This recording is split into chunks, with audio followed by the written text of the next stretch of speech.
the future. Economy right now, it's extremely supporting of the president. FBI scientists have found chemical traces consistent with a bomb or a missile on a piece of wreckage. Police using clubs and tear gas against demonstrators. Mother, so-and-so and a white fascist. Like they said, you're getting some of your own medicine. Va ora in onda Te la ridò io, l'America, con Matteo De Sio.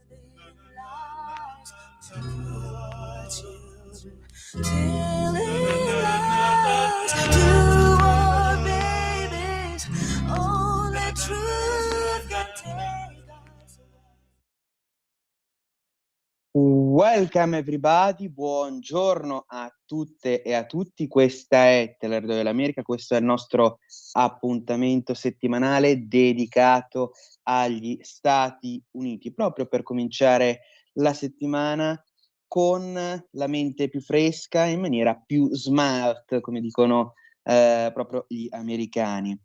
Cominciamo subito con le notizie più importanti. Sicuramente avete visto quello che purtroppo sta continuando a succedere in Medio Oriente. Ecco, invece è stato votato all'interno del Senato per volere dei democratici una risoluzione per cercare di diminuire il potere dettato ovviamente dal conflitto del presidente degli Stati Uniti Donald Trump. Ma cosa è successo? Il Senato e anche la House of Republicans, cioè i repubblicani, sono riusciti a mantenere la maggioranza in Senato e a permettere al presidente degli Stati Uniti di continuare ad avere quei poteri di guerra che ha avuto all'inizio del conflitto. Parliamo quindi di Stati Uniti che riescono con con un voto da 52 contro 47 a continuare a mantenere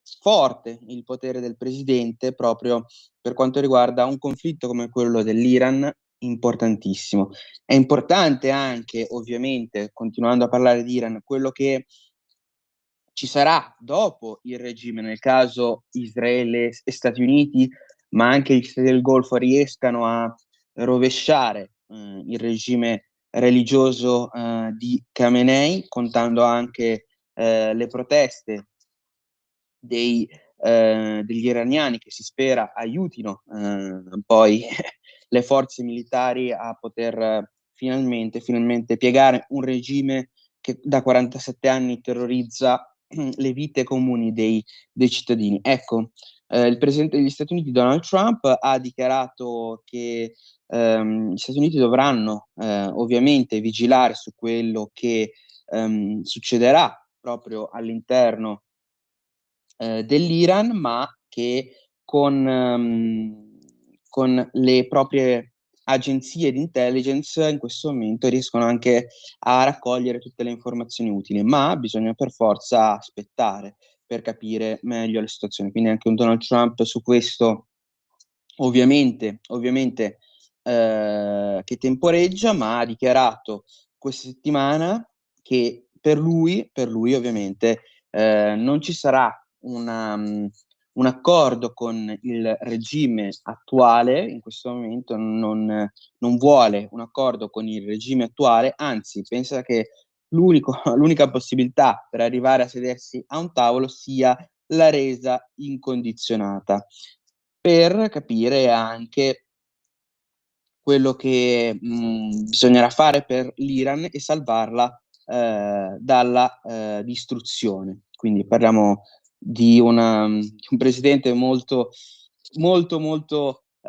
focalizzato su questo fronte, giustamente, ma parliamo di un presidente che tra l'altro vuole aumentare anche la produzione per quanto riguarda l'industria delle armi e della difesa e che sembra abbia anche elogiato le proprie grandi multinazionali dietro, ovviamente, proprio alla difesa americana. Parliamo anche di un presidente degli Stati Uniti che ha firmato proprio in questo gennaio 2026 un ordine esecutivo proprio per identificare quali dei grandi fornitori siano poi non adempienti totalmente alle richieste degli Stati Uniti, quindi ovviamente anche su questo il presidente ha messo un importante possiamo dire segnale per quanto riguarda proprio la forza militare americana. Ma l'altra grande notizia che sicuramente avete visto anche qui in Italia, parliamo di Kristi Noem. La Kristi Noem, che è stato il capo del Dipartimento per quanto riguarda la sicurezza nazionale, ecco, è stata licenziata e riassegnata, possiamo dire in maniera più dolce, da parte del Presidente degli Stati Uniti. Perché? Perché sembra che abbia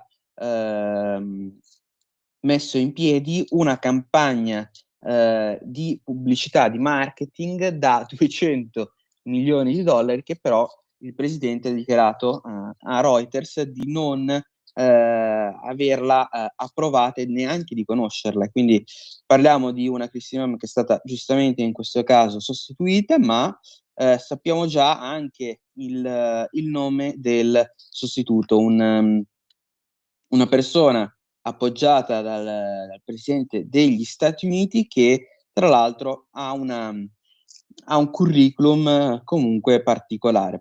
Parliamo infatti del senatore dell'Oklahoma Markwayne Mullin, che sembra proprio la persona giusta per Donald Trump, proprio per quanto riguarda questo incarico. Inizialmente ha studiato anche per quanto riguarda anche una sua carriera da persona nel congresso, e quindi parliamo di una persona che è già entrata nelle stanze del potere.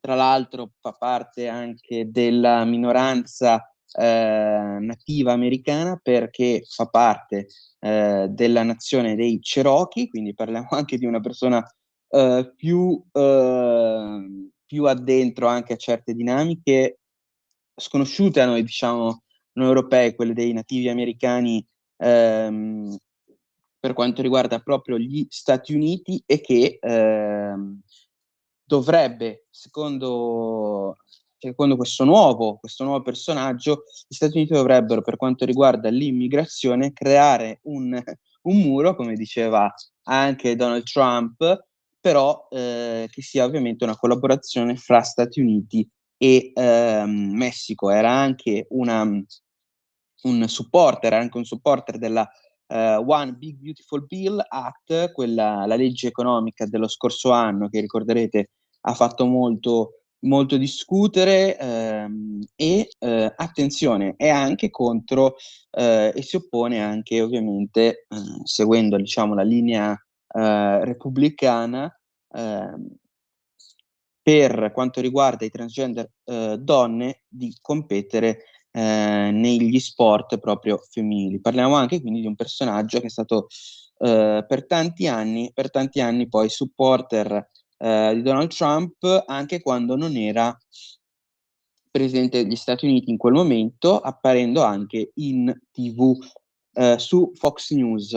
Parliamo anche di un personaggio che è un fighter, definito così da Reuters, ma anche da altri siti di informazione, perché ha studiato arti marziali ed è stato anche addirittura inserito nella Wrestling Hall of Fame, quindi nella sala d'onore proprio del proprio stato dell'Oklahoma. Quindi una persona che, diciamo, ha anche un curriculum molto, ripeto, molto particolare. Parliamo anche sempre di politica interna, questa volta però dal lato economico. Ecco, sarà importante quello che avverrà con il presidente per quanto riguarda la Federal Reserve e la propria testimonianza Jerome Powell, proprio per quanto riguarda